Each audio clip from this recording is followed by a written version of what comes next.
So, hello and welcome along to another edition of Isolation Interviews for Hospital Radio Reading and for my YouTube channel. And I'm super excited that my guest today is the fantastic Emma Choy. How are you, Emma? It's a great pleasure to have you on.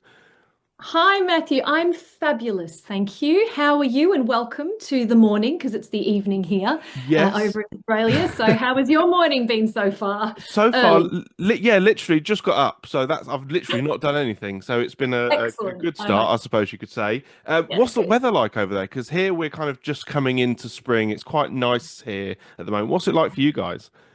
Well, you can see coming in the window, it's actually really hot down here in Melbourne at the moment. It is bizarrely hot, I think, because we're in March now. So it's meant to be autumn. I don't think any of the leaves have started to turn yet. So it's a bit weird, Matthew. But it's beautiful. And I think we're coming into a long weekend here. So and it's just this idyllic 30 degrees sort of every day for the next 3 or 4 days. So it's glorious. Sounds bliss. Now, for Mm. you, where did the love of acting come from? I mean, to take us back to kind of where your career began. How did it begin? Goodness. Good question. It began probably in high school, I would think. I really just loved all the kind of artsy things, choir, drama, doing the school play.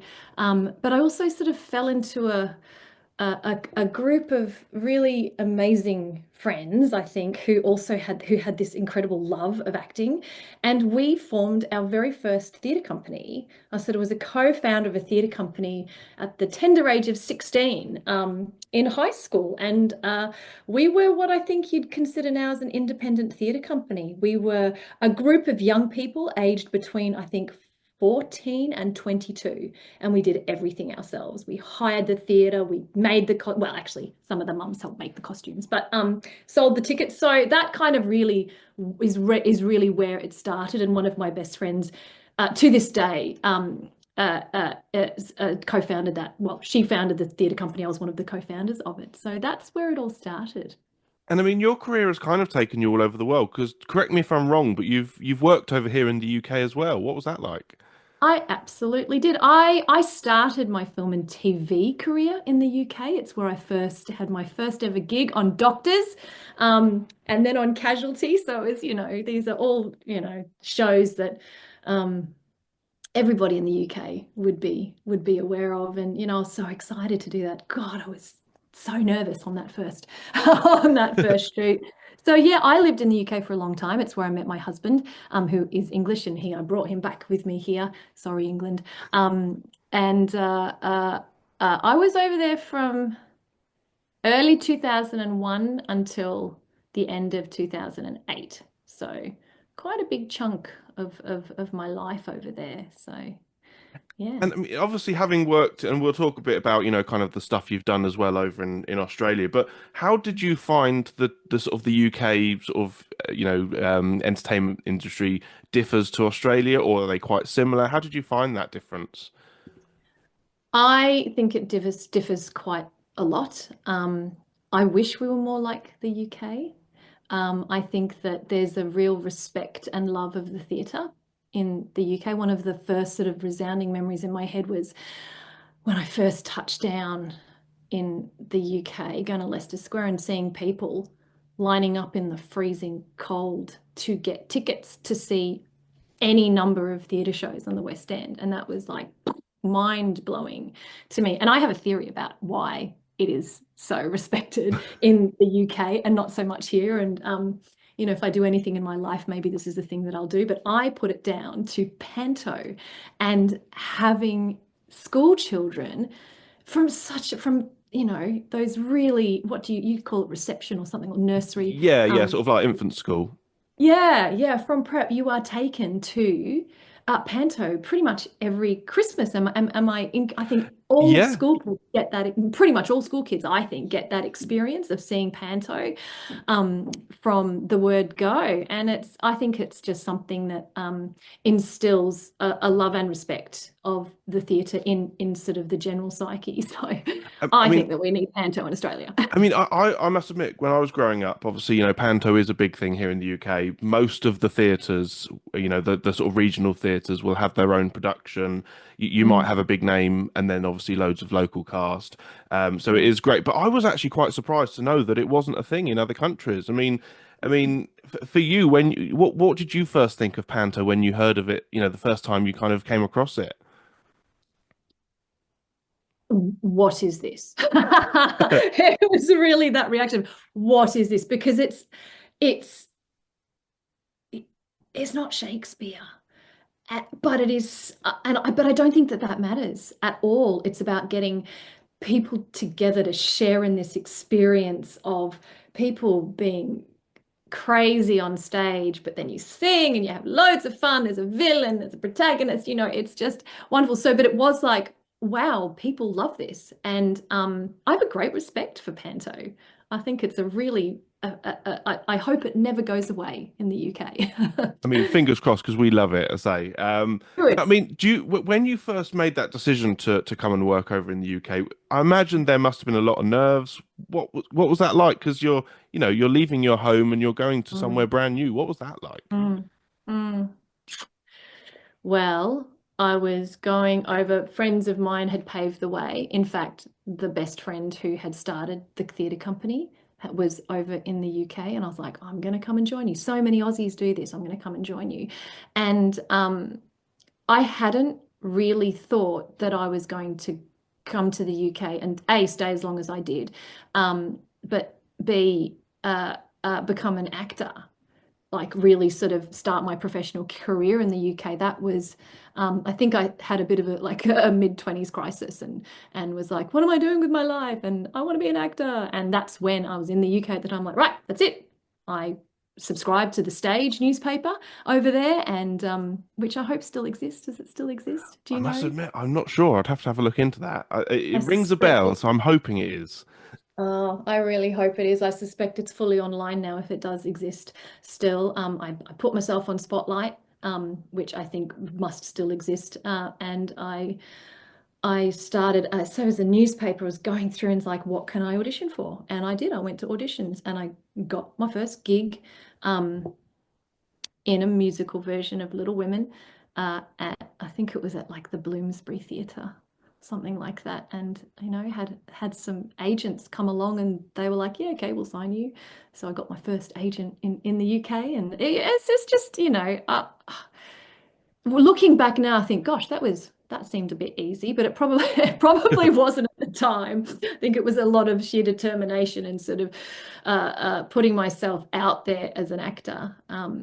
But to come back to your actual question, what was it like coming over? I was in my early 20s, and I had friends to go and live with and be with, so I wasn't on my own with a backpack on my back. I had the backpack on my back, but I wasn't alone. But I very soon, like within weeks of being there, I was like, okay, this is where I'm going to start my performing arts career.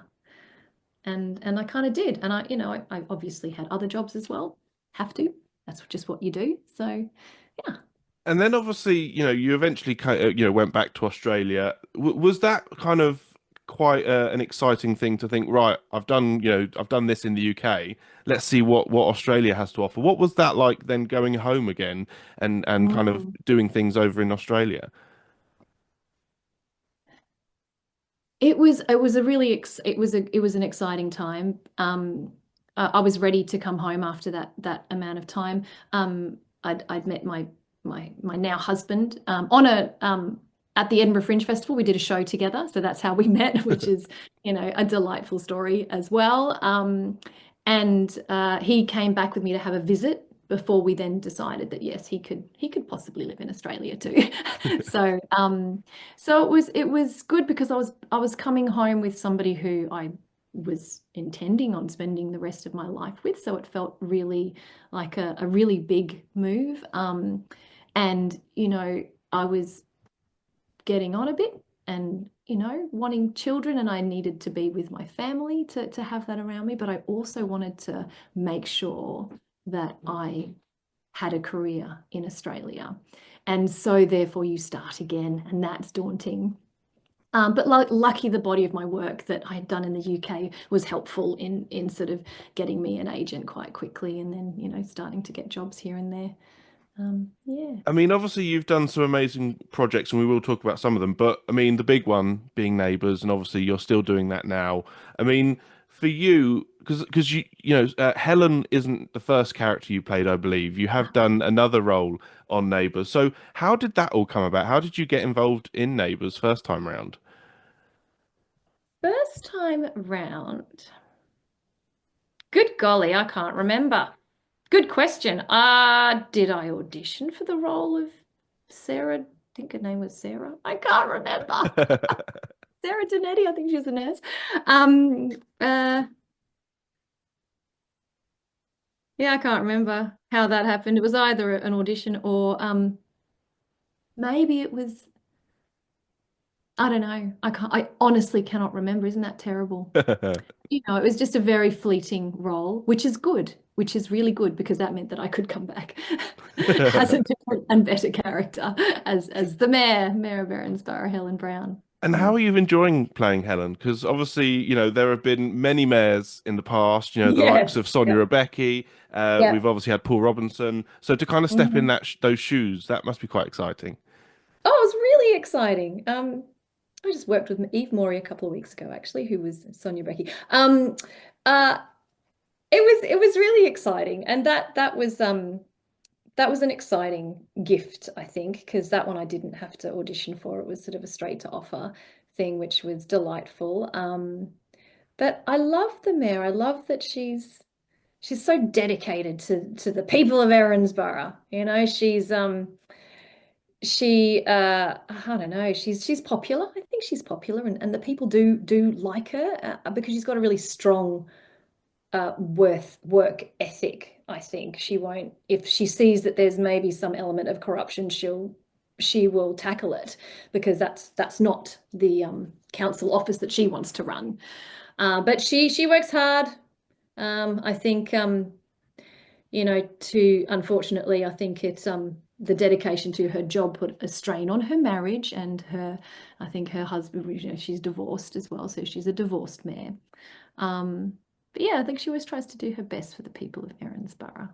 And I mean, were you a fan of the show before joining the cast? I mean, had you? I mean, I know it's one of those shows that you, even if you haven't watched it, you know of it. But were you a fan before joining? It's definitely a fan of the show. Fan of the show in many different ways.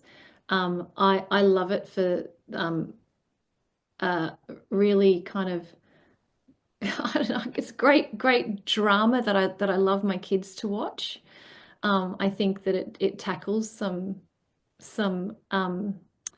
things that I'd like, you know, in a really lovely way that I think is age appropriate for kind of primary school and high school kids to kind of look at and go, yeah, actually this it's kind of provides a good moral compass, which is really nice. I'm a fan of the show because it has got such this massive community around it of people, of cast and crew, and it's such an institution here in Melbourne. Um, and it's very sad that it's ending. Hmm. I was going to Really say that's sad. obviously one of the things. I mean, I know here in the UK, people are on social media are campaigning for it to be brought back again. The Neighbours fans are going to keep fighting because that's what they do. I mean, Mm, you must love that support that the show gets on the other side of the mm, world. That must be mm. such a nice feeling. It's a fabulous feeling, and it's also a bit like mind blowing as well. I wish it had the same following here in Australia that it does in the UK. I mean, it's always had this amazing following in the UK as a child, and I grew up in the first sort of part of my life. I was in Singapore, and I one of my best friend there was called Fiona, and she was English, and she moved back to the UK, and I was devastated, and we wrote to each other, and I was just always writing to her what was happening in Neighbours because we were ahead, so she could tell all her friends what was happening in Neighbours. That was like the content of our letters to each other was what's happening in Neighbours. I'd say, well, this is happening in Neighbours. Um, so I think that sort of worldwide reach is so good. I think Prime having taken it on has been so good for Neighbours and the Neighbours family as well. And I would love it to continue. I would love Mayor Helen to come and move and shake some more in Erinsborough. And I mean, would you love to see Helen sort of feature more? Would you like to see her more sort of as a sort of a main cast member, or sort of Of more on course. screen? I mean, what do you Yes, of what do you course. what do you see for her? Because I could imagine her being really good friends with the likes of the Varga Murphys or with the Rodwells. So Yeah. what would you see for Helen if she was to sort of come back longer?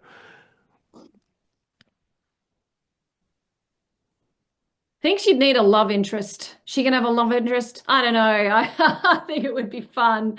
But maybe not. I'm not sure. Maybe she's just a power woman that where would she fit in it? Definitely with the Rodwells, with Candace. Beautiful Candace. Um, I'm sorry, can you hear my cat meowing in the background? I forgot to kick him out of the room. I'm so sorry. That's Arthur for anyone listening at home. Um, I think that she would fit really well in the court. I'm sorry, I'm gonna have to pick him up. He's No, being that's silly. right. Are you? Come here. Can't believe. Anyway, for everybody at home, this is Arthur. Oh, bless. He needs to just sit here for a minute. Oh, maybe Mayor Helen is a cat person. I know we've had dog people on, but I Yeah. think we probably need to have cat person. I think she would definitely start to plan. I about where we're going to take Erinsborough.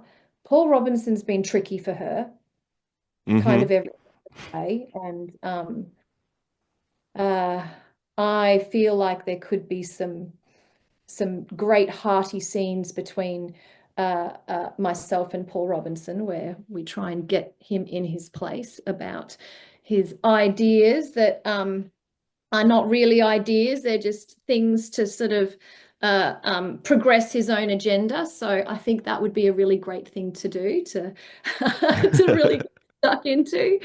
Um, I think she'd be good friends with Beck as well. Yeah. Sorry, not. I'm saying her. Trays. Everyone. Thank you. I mean, the other thing as well is that we know that at the moment we're kind of seeing Byron, played by Xavier, is kind of heading back to his sort of law roots. So I think that would be a great way as well to sort of get her back involved, kind of more involved with his character and sort of head down that sort of law avenue, if that makes sense. Oh, have him as my. I could mentor him if he's. Oh, I like this. There we This is great. go. Yeah. Now, obviously, when you first sort of come on to a show like Neighbours, obviously Mm, the set is iconic. mm, There's actors on that show that have been there for donkey's years. Did you mhm. find that strange? Was that quite nerve-wracking getting to work with the likes of, Stephen Dennis, Ryan Maloney, Jackie Woodburn, Mhm. Alan Fletcher? What was that Yeah. like? And then the set itself, which is just iconic. Yeah. Oh God, it was so exciting. I'm really lucky to be very dear friends with Scott Major, who is a director on Neighbours. And oh, I think he may have directed me as the nurse. Maybe that's the hook. And he was so we've run a theatre festival together before, myself and Scott and my husband, and so we've worked really closely before. And he really took me under his wing and made me feel part of the family. But I even think that without Scott being there, I think that I would have really been brought into the family anyway. They're such lovely people. Um, the set is amazing. I absolutely adore how it all works. And every time I'm on, I'm like, this wall moves? I didn't know that wall moved. That's incredible. Um, so it is. It's fabulous. And I've just loved every time I've gone on. I've loved it. And I mean, obviously, we know, the show will be ending in December. For you, kind of, where would you like to see your character go before the show ends? Obviously, we can't do spoilers, but what would you like to see happen for Mhm. her, sort of to round things off? Mm. where have we left up? Let me just think. Um, I think we need to have a really amazing initiative for Erinsborough.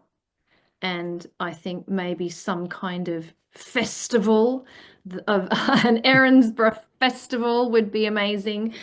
Bring everybody together I'm not sure, maybe we'll have, I'm not sure, something really worthy that the mayor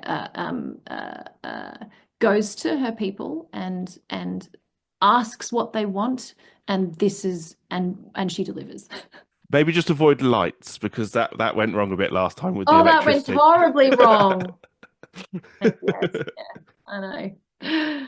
Now, obviously, outside of Neighbours, you've done so many amazing things, and one show which is actually coming to the UK very soon, on ITVX, I believe, which is one of our streaming services, is Fake. So, tell us a bit about how you were involved in that. I was involved as a voice. So I was a voice in that. And it's this incredible scene that you never see me. I am just and it was so fun to do because we just improvised this crazy interpretive, like if you think of just experimental theatre on a stage, which I think is meant to be awful. So that that was my involvement in that. I do a lot of voiceover stuff, and that was one of the gigs that I did.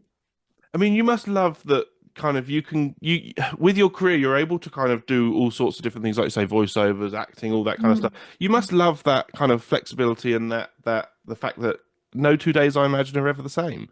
Mm. Yeah, so I mentioned I worked with Morey just a few weeks ago on a documentary. So, and it's called Unanswered Calls, and it's highlighting the gaps that we have for children and young people in family violence, where there's family violence in the home, because their voice is really not heard. So I mention this because A, it's an incredible documentary, and B, because it is something that's very different, and the variety of work that I do. And I was just dramatizing some scenes as an actor in it.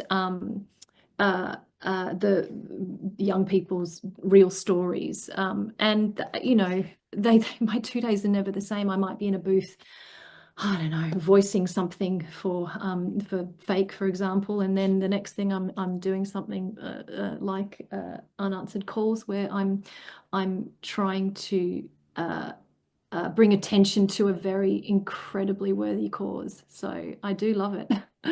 I mean, I suppose my next question might be a tricky one, but what would you say is the project you've done that you're most proud of? What would you say is the one thing that for you just go, I'm so happy that I was involved in that, and it's just something you loved.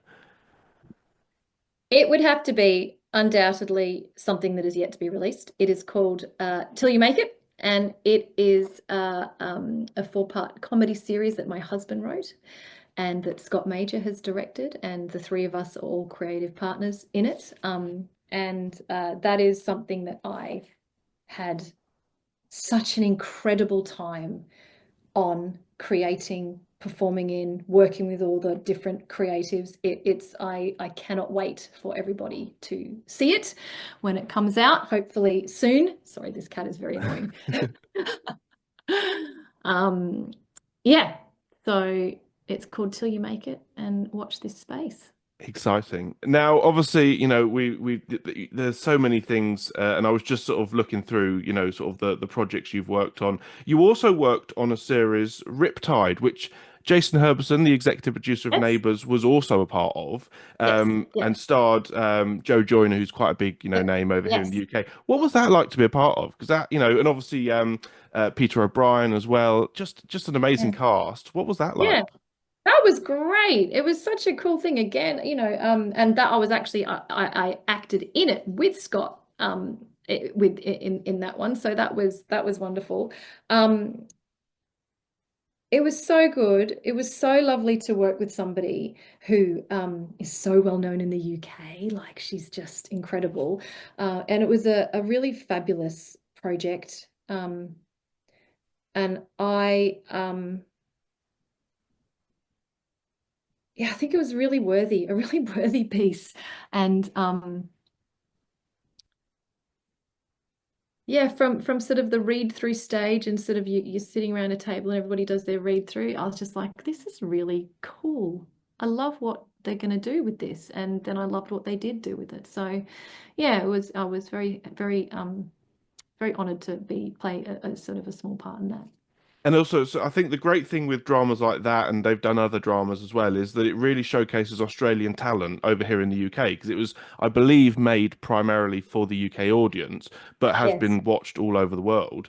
Yeah. So it's, I think it's a great thing to really showcase what a talent there is in Australia and what an amazing television industry you guys have as well. Because I mean, I don't I feel like there's not much shown here in the UK, or at least there wasn't, that's Australian based outside of, Home and Away and Neighbours. So Yeah. for Yeah. for projects like that to now be starting to come about, and I know that a lot of the UK streaming sites are now starting to pick up on Australian dramas. I think Yeah. that's Yeah. great. You guys must Yeah. love that fact as well.